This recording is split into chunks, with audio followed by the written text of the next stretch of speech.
Blood moon over Forks. In the perpetually gloomy town of Forks, Washington, where rain was as constant as the sun's absence, a chilling breeze carried whispers of death and deceit through the towering trees surrounding the small community. The residents of this dreary place were no strangers to the macabre. After all, they lived in close proximity to the mysterious Cullens, a family whose secrets ran deeper than the Olympic forest's roots.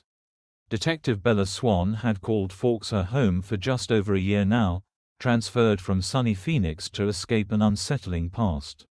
Her new life was far removed from the heat and vibrancy of Arizona, but it suited her, or so she'd convinced herself. That is, until the night of the blood moon. It began with a phone call, shrill and urgent, piercing the quiet of Bella's quaint cottage. The voice on the other end belonged to Charlie, her father and the chief of Forks' small police department. "Bella," he growled, "we've got a situation down at the Cullens. You need to get over here, now." The Cullen mansion loomed large and ominous against the crimson backdrop of the blood moon. Bella stepped out of her ancient pickup truck, casting an appraising glance around the grand estate. The usually pristine grounds were alive with police activity. Flashing lights painted the scene in stark reds and blues, while officers milled about like ants at a picnic. Charlie spotted her approaching and gestured for her to join him on the expansive porch. His face bore an uncharacteristic pallor beneath his bushy mustache. "It's Edward," he said quietly. "He's dead." Bella blinked in shock, her mind struggling to process the words. Edward Cullen, the enigmatic eldest son of the illustrious Cullen family, was gone. Impossible. She'd seen him just yesterday, as vibrant and alive as ever. "Show me," she said, steeling herself for what awaited inside. The grand foyer revealed nothing amiss, no signs of struggle, no bloodstains marring the polished marble floor. But then again, Bella reflected, this was a house full of secrets. Appearances could be deceiving. Charlie led her up the sweeping staircase, past portraits of the Cullen clan that seemed to watch them with cold, disapproving eyes. They turned down a long hallway adorned with doors closed tight against prying eyes. The last door on the left stood ajar, revealing a dimly lit room within. Bella stepped inside, her heart pounding in her chest like a drumbeat heralding death's arrival. Edward lay prone on his four-poster bed, limbs splayed unnaturally, as if he'd fallen there rather than been laid gently to rest. His eyes were closed, long lashes casting shadows against pale cheeks. He looked almost peaceful, except for the single crimson teardrop trickling down from one corner of his mouth. Bella leaned in closer, examining the wound that had stolen Edward's life. A tiny puncture mark at his neck, barely visible beneath the blood, was all that remained of whatever had killed him. She knew better than to touch anything until forensics arrived, but something compelled her to reach out, trace the line of his jaw with her fingertips. He was still warm. She jerked back as if burned, shock coursing through her veins like liquid ice. This wasn't possible. Edward Cullen shouldn't be dead, couldn't be. Not after everything they'd been through together. "Bella," Charlie's voice cut through her thoughts, gentle yet firm. "You okay?" She nodded numbly, turning to face him. "Yeah, just give me a minute." He left her alone with the body, closing the door softly behind him. Bella took a deep breath, steeling herself for what lay ahead. She needed to examine the scene thoroughly, search for any clues that might explain how Edward had met his end. But where to start? The room bore no signs of forced entry or struggle. No broken windows, no overturned furniture, nothing out of place except for the lifeless body on the bed. It was as if Edward had simply lain down and surrendered to death's embrace. Bella began her search methodically, moving clockwise around the room. She noted the absence of any personal effects, no photographs or mementos cluttering up surfaces, no clothes strewn across chairs. The only sign of life was a worn leather-bound book tucked away on the bedside table. She picked it up gingerly, flipping through pages filled with dense handwriting in a language she couldn't understand. She set the diary down again, continuing her examination. A faint scent lingered in the air, something familiar yet elusive, like flowers left too long in the vase until their perfume turned rank. It was faint enough that Bella might have missed it entirely had she not been searching for some clue, no matter how small. Her gaze fell upon a single red rose lying forgotten on the floor beside the bed. Its petals were soft and velvety, still damp with dew despite being indoors. She picked it up, bringing it to her nose for a sniff. The scent was stronger here, cloying almost, the same fragrance that permeated Edward's diary. A sudden noise made her jump, the creak of floorboards outside in the hallway. Bella froze, heart pounding in her ears as she listened intently. Footsteps approached, slow and deliberate, stopping just outside Edward's door. The handle turned slowly downward, inviting darkness into the room. Bella stepped backwards, merging with the shadows cast by the dim lighting. She held her breath, clutching the rose tightly in one fist while reaching for her service weapon with the other. As the door swung open, she caught sight of a figure standing silhouetted against the light from the hallway, tall and lean, with long hair tumbling loose around their shoulders. "Who's there?" Bella demanded, stepping forward into the light. "Show yourself." The figure seemed to hesitate before stepping fully into the room. As they turned to face her, Bella recognized Rosalie Hale, one of Edward's sisters. Her eyes were red and swollen from crying, but there was something else in her gaze, a hardness that hadn't been there before. "Rosalie," Bella acknowledged softly, lowering her weapon but not holstering it entirely. "What are you doing here?" "I heard voices," Rosalie replied tonelessly. "I wanted to see who was with him." Her eyes flicked towards Edward's body on the bed, lingering briefly before returning to Bella. There was something almost accusatory in her gaze, as if she blamed Bella somehow for what had happened. "What can you tell me about this?" Bella asked gently, holding up the rose she'd found beside the bed. "Did he have one when you last saw him?" Rosalie nodded slowly. "Yes, he always kept fresh roses in his room, a habit from long ago." Bella tucked the rose into her pocket for safekeeping, making note to have it tested for prints or other evidence once they'd finished processing the scene. "Do you know who might have given this one to him?" she asked, watching Rosalie closely for any signs of guilt or deceit. But the other woman's expression remained impassive, giving nothing away. "I don't know," she said finally. "But it doesn't matter now, does it?" There was a finality to her words that made Bella uneasy. Before she could press further, Rosalie turned and walked away, leaving Bella alone once more with the dead. The rest of the night passed in a blur of activity as forensics arrived to process the scene, followed closely by the medical examiner who pronounced death due to exsanguination. Edward had bled out internally following some sort of catastrophic injury to his heart or lungs. No sign of struggle was evident, however, and no weapons were found at the scene. Bella watched as they loaded Edward's body onto a stretcher, covering him with a sheet before wheeling him away. She felt hollow inside, numb almost, as if someone had reached into her chest and carved out all her emotions, leaving behind only empty space. Yet even amidst the grief and shock, questions lingered. Who could have done this? And why? None of it made sense, not Edward's death, nor the cryptic words Melis had spoken earlier about ancient forces threatening Eldoria. As dawn broke over the horizon, casting golden rays across the now desolate house, Bella knew one thing for certain: she wouldn't rest until she'd uncovered the truth behind Edward's murder. No matter how deep the secrets went or who might be involved, she would find answers and bring justice to those who had wronged him. For she owed him that much: her life, her love, her loyalty.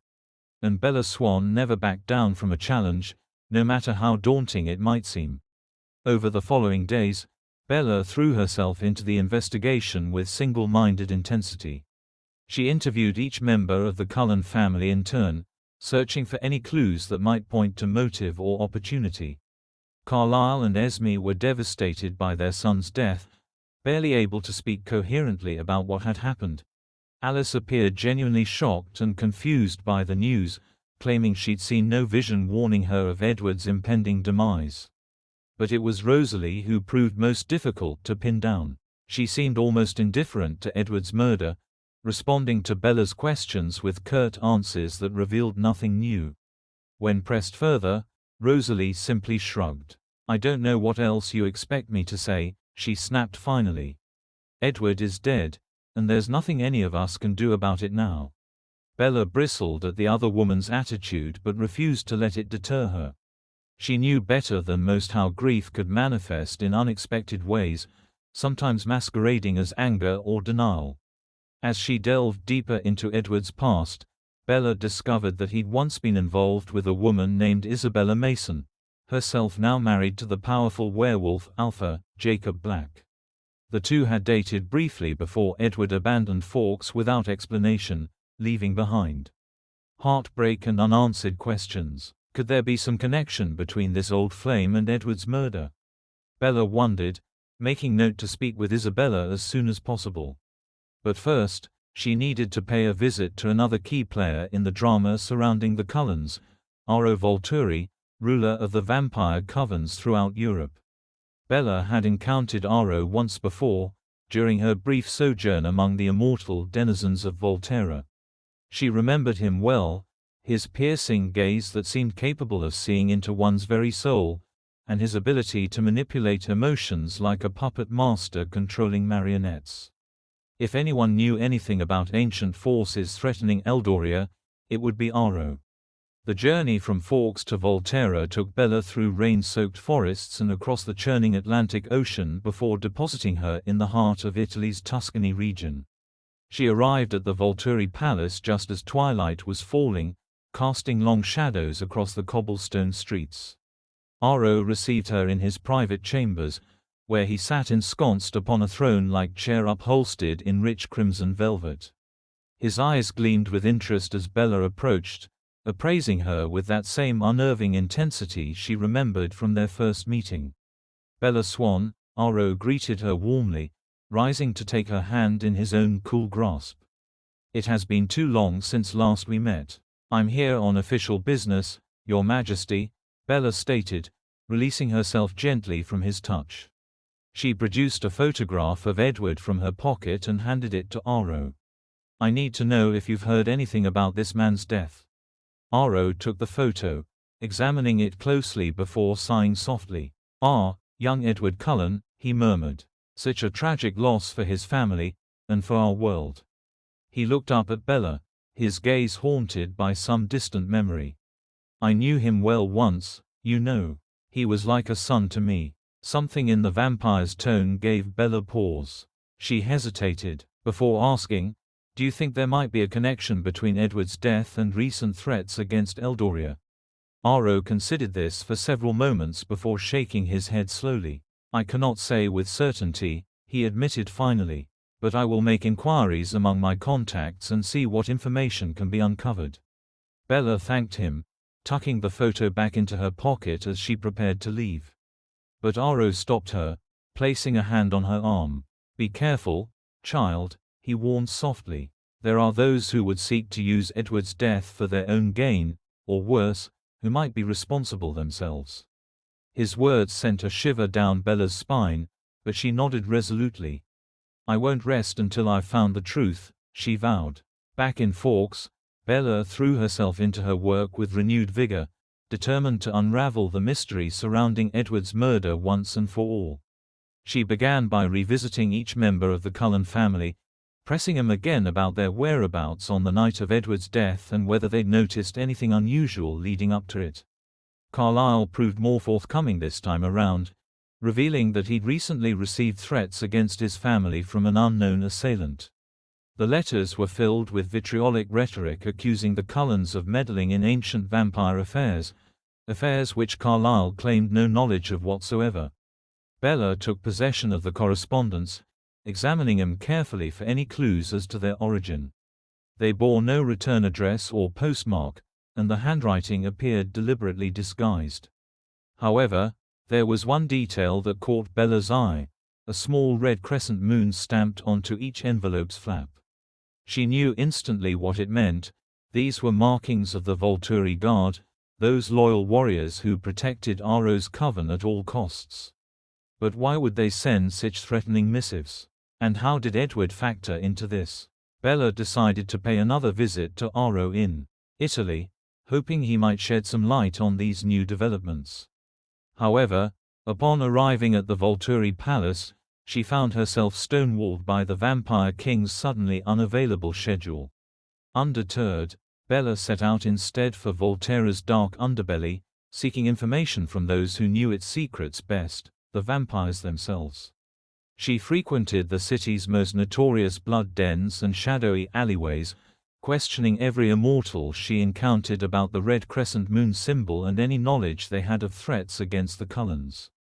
Her inquiries led her eventually to a seedy little establishment tucked away behind an abandoned church, the very same den where Bella had once faced off against James, that relentless tracker vampire who'd hunted her for sport. The place was filled with hazy memories for Bella. It was here she'd first learned of Edward's true nature, and here too that she'd tasted the exhilarating power of his venom coursing through her veins. But such nostalgia would have to wait. Tonight, Bella was on the hunt for something far more sinister than mere thrills. She approached the barkeep, a grizzled old vampire named Lorenzo whom she remembered from her previous visit. "Lorenzo," she began without preamble, sliding a photograph of Edward across the countertop. "I need information about this man." The vampire glanced at the photo, then back up at Bella with narrowed eyes. "What makes you think I know anything?" he growled. Bella leaned in closer, lowering her voice to a conspiratorial whisper. "Because I know about your connection to the Volturi Guard," she said softly. "And I know they've been sending threatening letters to Carlisle Cullen." Lorenzo's expression hardened, but Bella pressed on undeterred. "I want answers, Lorenzo. And if you won't give them willingly, then maybe it's time for me to pay a little visit to Aro and tell him just how helpful you were being about his guard's extracurricular activities." The vampire considered her words carefully before sighing resignedly. "Very well," he conceded at last. "But this stays between us, understood?" Bella nodded, leaning back against the bar as Lorenzo began to speak. "It started some months ago," he explained, lowering his voice even further despite the din of the crowd around them. Rumors spread among the guard about an ancient prophecy foretelling the downfall of Aro's reign at the hands of a powerful newborn vampire. Some believed this child would rise from within our own ranks, born not through traditional means but created instead by merging two vampire spirits into one vessel. Bella listened intently, her heart pounding in her chest as she realized what Lorenzo was implying. If such a creature existed, it could only have been born from the union of Edward Cullen and herself.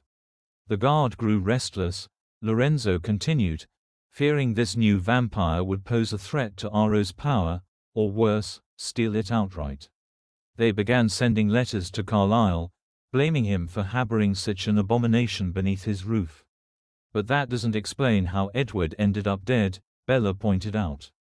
Lorenzo hesitated before answering. There were those who felt more direct action was necessary. They believed eliminating the source of this so-called prophecy would put an end to their fears once and for all. Bella's stomach churned at the implication. Could someone have killed Edward in order to prevent him from fulfilling some twisted destiny? "Who are these people?" she demanded, desperation creeping into her voice. "I don't know," Lorenzo insisted. "I swear, the guard operates under strict orders of secrecy, even among themselves. But there's one name you should be aware of. Aro's chief enforcer, Keyes." Bella felt a chill run down her spine at the mention of that name. Keyes was not merely another member of the Volturi Guard. He was their most formidable warrior, second only to Aro himself. "I need proof," she insisted, determination burning in her eyes. "I can't take this back to Charlie without something concrete." Lorenzo nodded grimly, reaching beneath the counter to retrieve a small black notebook. He handed it over reluctantly. "This belonged to one of Keyes' most trusted lieutenants. I managed to acquire it before his body could be recovered." Bella flipped through the pages eagerly, her heart sinking as she realized what she held in her hands, detailed plans outlining the guard's intentions towards Edward Cullen. Each page bore the telltale red crescent moon stamp. With shaking fingers, Bella closed the book and slid it into her pocket. "Thank you," she whispered, though the words felt hollow given the circumstances. As she turned to leave, Lorenzo reached out a hand to stop her. "Be careful, Detective Swan," he warned softly. "You're playing with fire now, and not even Aro himself can protect you from the flames." Back in Forks, Bella presented the evidence to Charlie, watching as his face darkened with anger at the revelation of such treachery against one of their own.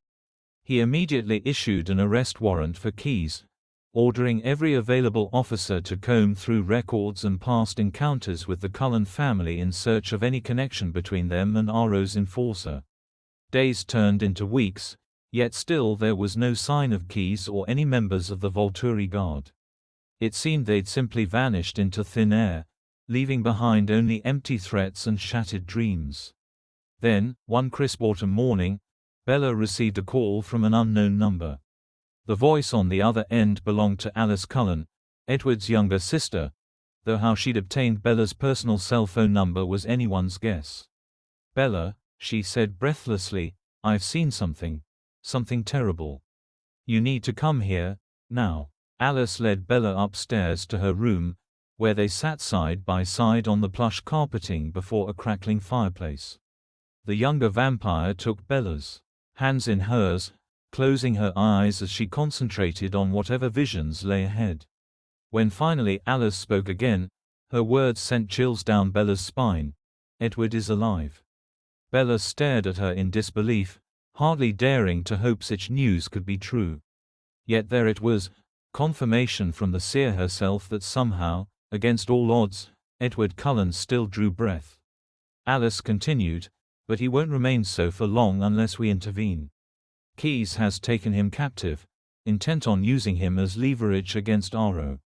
Bella's heart raced with fear and determination. She had to save Edward, not just because she loved him, but because his very existence seemed intertwined with the fate of them all. "I know where they are," Alice said softly, squeezing Bella's hands reassuringly. "I can guide you there, but we must hurry." Together, they traced a map outlining their route through the dense Olympic forest, marking landmarks and hiding places along the way. It would be dangerous. Keyes would not relinquish his prize without a fight, but Bella was ready. As she prepared to depart, Alice pressed something small and cold into her palm, a silver pendant in the shape of an intricate Celtic knot. "This belonged to my mother," she explained. "It holds great power, enough to protect you from those who would seek your destruction." Bella clutched the pendant tightly as she set out into the night, following Alice's whispered instructions like breadcrumbs leading her deep into the heart of darkness. Hours passed in tense silence as Bella navigated the treacherous terrain. Then, at last, she heard it, the faint sound of voices echoing through the trees ahead. She slipped behind a cluster of ferns, peering cautiously around the verdant fronds to assess the situation. A makeshift camp had been set up in a clearing, illuminated by flickering torchlight. At its center stood Keyes himself, his eyes burning with an intensity that sent shivers down Bella's spine. Around him, milled several other members of the Volturi guard, far too many for one lone detective to take on single-handedly. And there, bound to a tree at the edge of camp, hung Edward Cullen. His head lolled forward, dark hair obscuring his face, but even from this distance Bella could sense the strength still coursing through him like a river. He was alive, and fighting hard to stay that way. Bella's hand closed around Alice's pendant, drawing comfort from its cool weight against her skin. She took several deep breaths, steeling herself for what lay ahead. Then, without warning, a figure emerged from the shadows, a woman with silver hair and eyes like liquid gold. Bella recognized her immediately. Jane, Keyes' second-in-command and one of the most formidable foes she'd ever encountered. "Ah," Jane purred, "the detective arrives just in time for the main event." Bella stepped out into the open, defiance burning hot within her veins. "Let him go," she demanded, voice steady despite the turmoil raging inside. Jane laughed softly, circling Bella like a predator eyeing its prey. "You think you can take us all on?" she mocked. "One little mortal against an army of immortal warriors. How delightfully suicidal." Bella stood her ground, refusing to be intimidated. "I won't let you hurt him," she declared firmly. Keyes moved closer now, his gaze locked onto Bella with unsettling intensity. "You cannot stop what has already begun," he growled. "The prophecy must be fulfilled. Edward Cullen must die." As if on cue, one of the guard approached Edward, pulling a gleaming dagger from his belt. The blade caught the torchlight, winking menacingly as it arced through the air towards its target. Time seemed to slow as Bella watched in horror, helplessness threatening to consume her. Then suddenly, something inside her snapped, and she was moving, rushing forward with a fierce battle cry on her lips. The guard never stood a chance.